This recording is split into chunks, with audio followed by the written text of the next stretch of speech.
When you're lying awake with a dismal headache, and your repose is tabooed by your anxiety, I conceive you may use any language that you choose to indulge in without impropriety. For your brain is on fire, the bedclothes conspire of usual slumber to plunder you. First the counterpane goes and uncovers your toes, then your sheet slips demurely from under you. The blanketing tickles, you feel like mixed pickles, so terribly sharp is the pricking.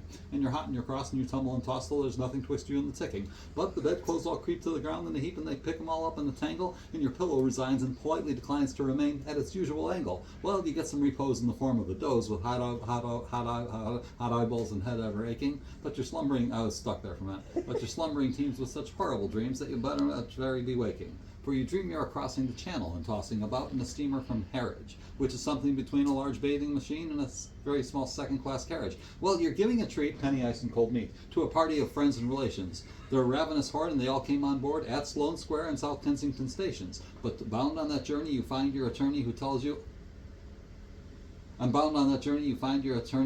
who started that morning from Devon. He's a bit undersized, and you don't feel surprised when he tells you, I'm only 11.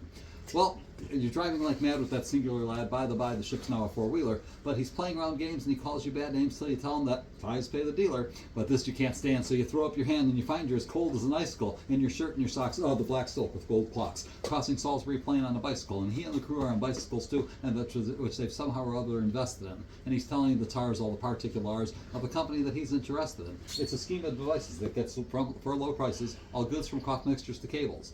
They're which tickled You're the sailors. making it up. I am making it up. Which tickled the sailors by treating retailers as though they were all vegetables. You get a good spadesman to plant a small tradesman. First take off his boots with the boot tree.